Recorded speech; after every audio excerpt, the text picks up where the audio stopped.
I have a guest with me today that I wanted to bring you for quite a while. He has had an incredible career. He started about the same time I did, really fighting that war on drugs that we were involved in from the 80s on. So I really wanted to bring him in, to bring in that expertise to talk about the modern day war on drugs and how our open borders and so many other issues affect that war that we are still fighting here in the United States. Derek Maltz, welcome to the show.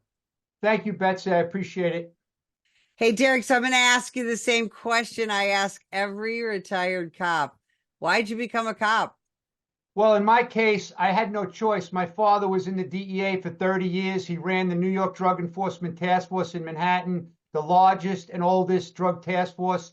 When I was in college, he filled out my application and said, here you go, sign it and get you into DEA. So I was an accounting major and got into DEA, had 28 years, a lot of fun and a lot of, rewarding opportunities to make the country a safer place. But thank you for asking.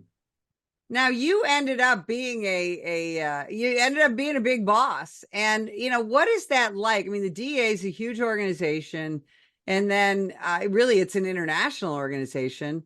And here you are, traveling internationally, working with legislators and the president. I mean, you have a really storied career.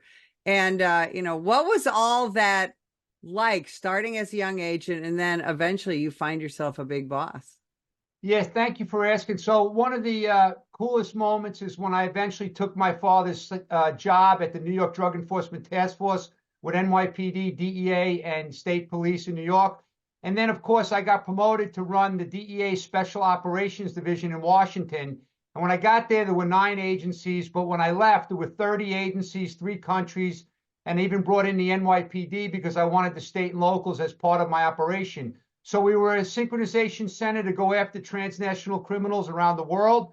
So by being in that operational seat, fortunately or unfortunately, depending on how you look at it, I had visibility and a unique perspective on the growing threats to our country. And so I had intelligence, obviously working with DOD, the intelligence community, state and locals, foreign law enforcement. We had a lot of access to information. So now I can look back and see how this has evolved. You and I were working, in the 80s and on into the 90s, where we really were fighting that war on drugs. That all started with Nancy Reagan and the Just Say No, and then the DARE program, all these preventative programs with kids. And we lost cops to the war on drugs. And, I don't know, Derek, do you feel like we lost that war on drugs? What's your thoughts on that? I never looked at it as a war on drugs. I'll tell you why.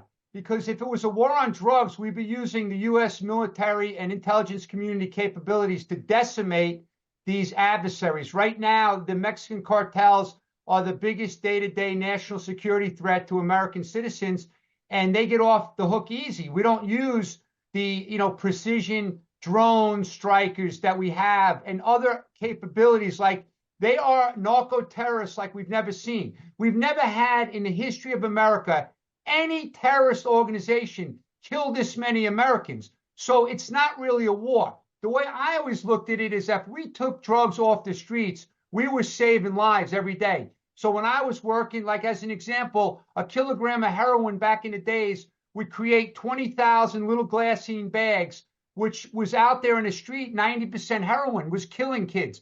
So if we seized 1 kilogram of fentanyl, we always felt rewarded that we just saved potentially, 20,000 lives, because heroin was very pure and it was killing. It's the same thing today. When they seize a kilogram of fentanyl, if it's pure, it can potentially kill 500,000 Americans. So a war is you use all your capabilities and authorities and you destroy your adversary. That's not what we're doing. It's too political. It's been political for many years. Back in the day in Colombia, we did use U.S. military and we killed Pablo Escobar and we destroyed the Medellin cartel. When we look at the 90s crime surge that we had. And then, you know, crack cocaine, all of that. And then, you know, the 90s crime bill and, you know, the great reduction that we, the American law enforcement officer and our entire system were able to create. We did such a great job. And then what happened that it seemed like little by little, we slowly rose back up to almost ignore drugs in, you know, illegal drugs and their impact in this country. In my opinion, you know, people out there that had high level positions in the government kind of were sick and tired of hearing about drugs, but they weren't paying attention to the new historic crisis of the synthetic drugs.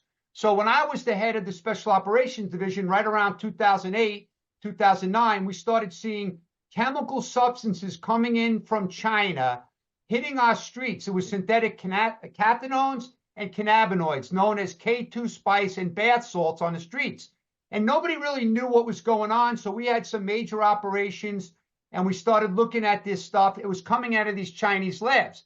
Then, of course, in 2012, which is now 12 years ago, we started seeing the Chinese criminals sending fentanyl directly to America on the websites. And we started seeing deaths like we've never seen before. We briefed Eric Holder in 2014 on Operation Deadly Merchant to warn him about the perfect storm of death and destruction, because this is the first time we ever saw Chinese with Mexican cartels selling poisonous substances at this level.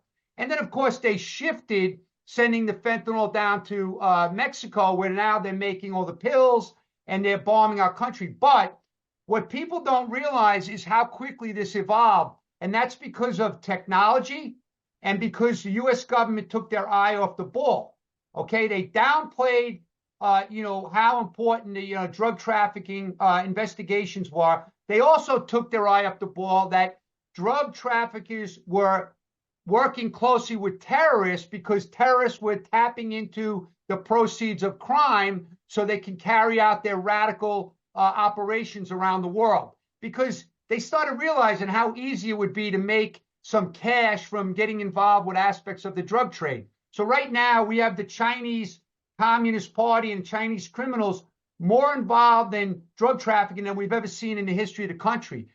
You know, Derek, we were told, you know, back in the late 80s and early 90s that we were racist because, we were arresting, a lot of African Americans for crack cocaine.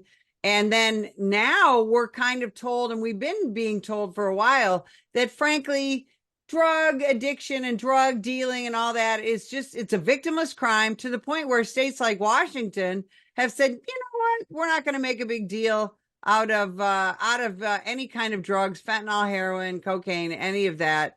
And now we're, so let me ask you this. Is drugs a victimless crime?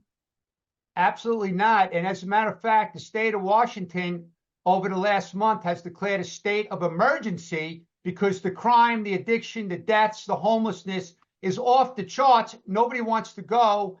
I'm sorry, I'm referring to Oregon, because Oregon, like Washington State, same concept, decriminalizing drugs and going soft on crime.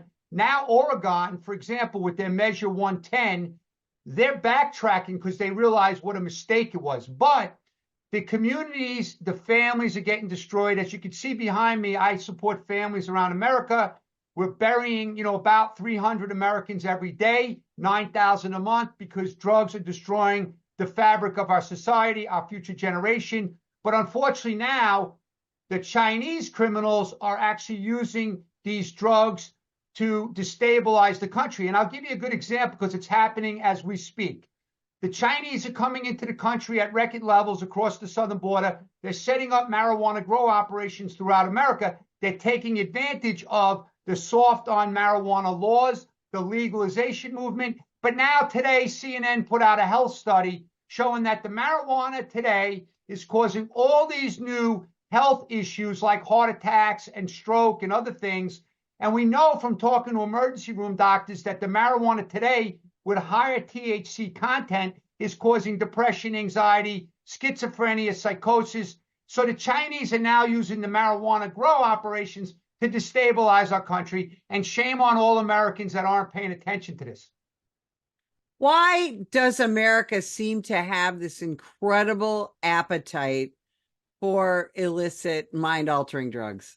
Great question. And I wish I had a great answer, but you got to understand right now, there's a lot of anxiety, there's a lot of instability, there's a lot of insecurity. So the younger generation now, they're starting to turn to drugs to get medicated because they don't know how to deal with their depression, their anxiety. They see mom and dad are taking legitimate Xanax.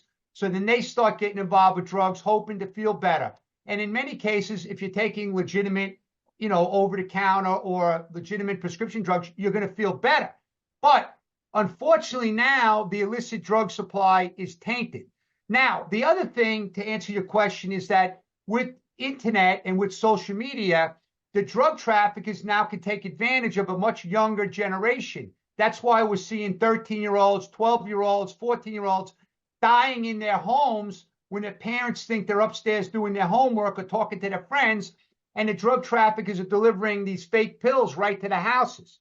So it's a whole new dynamic. Synthetic drugs has been a game changer. Of course, the U.S. government's not paying attention to how quickly this is advancing. And by the way, just so you know, we are way beyond even fentanyl now with nitazene, etonitazene, isonitazene, metonitazene, protonitazene, xylazine, which is the horse tranquilizer, causing people to get necrosis, rotten from their inside out on the streets of America. And DEA has put out warnings, but this is all coming from China as well. So it's much larger. It's much more of a national security threat now than ever. So it's really getting out of control quickly. And having wide open borders is helping facilitate these transnational criminals to kill our citizens.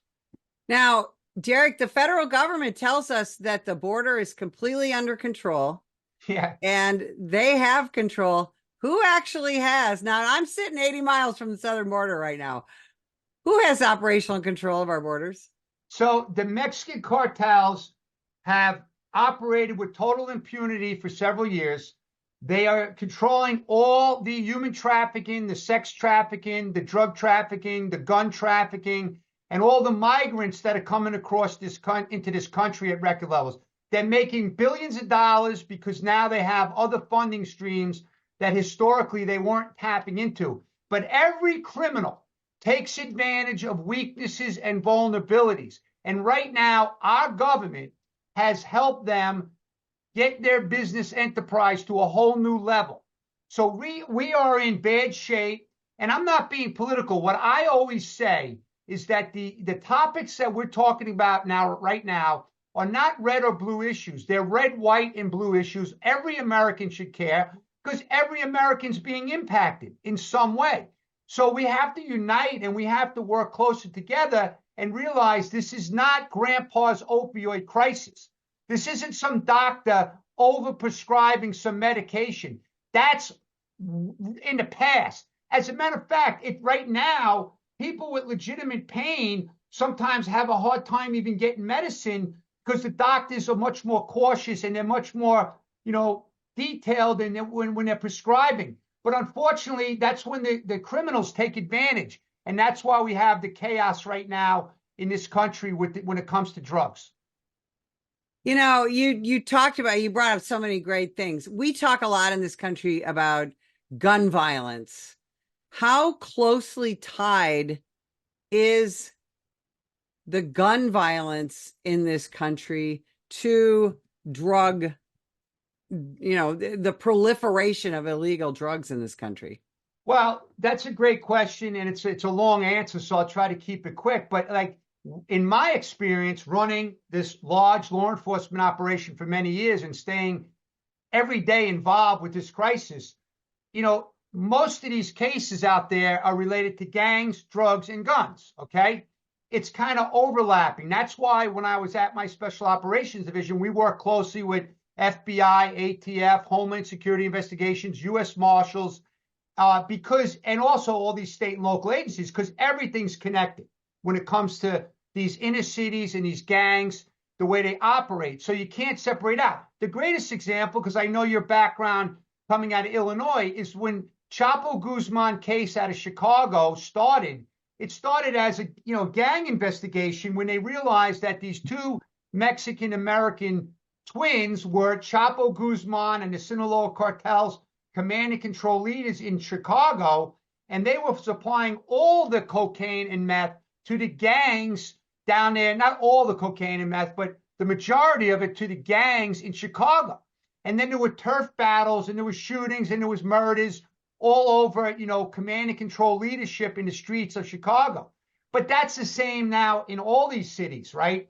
The cartels have inundated our country, set up command and control structure, and the gangs are on the streets, and now they're hiding. But of course, now there's a whole new dynamic, like the Venezuelan new gang, Tren de Aragua, coming in masses into America and now starting crime that we've never seen, like people getting dragged across the streets. They're ripping their pocketbooks off their necks, stealing cell phones. And these people are very violent and very nasty, and they're all over our country. So, yeah, the open border is not good for anyone in America.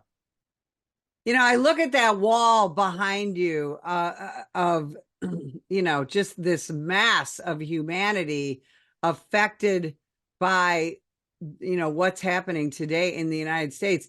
I think people don't necessarily understand that this is not just an inner city, ghetto crisis, that this is the fentanyl crisis, the illegal drug crisis in this country truly affects people in rural America, suburban America. Isn't that correct? Absolutely. That's why I say it's not a red or blue issue. It's impacting all Americans, whites, black, rich, poor, Asians, Indians, Eskimos. Here's the thing. Did this kid have a drug addiction? This is a 1-year-old baby that was dropped off at a nursing, a daycare center in New York, and the Mexican cartel and Dominican traffickers left their poisonous substance on the mats. This girl is a beautiful University of North Carolina student that went to see her boyfriend in Duke, took one pill and died. Here's our U.S. military dying at record levels. And by the way, for all your viewers, here's what we're talking about. This is the Homeland Security Alert System after 9/11. Right now, we're very severe. So every American should care about this. This is not a black and white issue. This is all Americans, right? It can't be any clearer. If you look at my collages, there's people from every single socioeconomic class. We don't go out and investigate people because of skin color or race or background. Law enforcement, as you brought up before, doesn't get up in the morning and say, we're going to go pick on a set of individuals. Law enforcement tries to keep Americans safe, and that's what they've always done. Yeah, there's always bad apples here and there. It's just human nature. But law enforcement are some of the bravest people in America. They wake up every day, they go out and they run into harm. They don't run away from, these scenes. So every American should be much more appreciative because we're losing law enforcement at record levels now because the way they're treated. Derek, how do we start to walk this back? What are the beginning steps that Americans need to think about?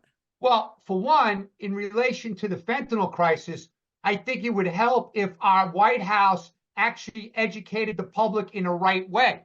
I would declare a national emergency, national public safety, national security emergency, and I would call all the professional athletes, celebrities, influencers to the White House to educate them all. This is not grandpa's drug crisis. This is a synthetic drug, chemical bombing, killing our citizens at record levels. We need to get social media reels where the kids are and start educating the hell out of them in schools. I'd fire the Department of Education secretary immediately. I'd fire the CDC director because their job is to make sure the public is aware of all the poisonings that are going on around America. If you look at how many people's lives are saved every day because of Narcan, right?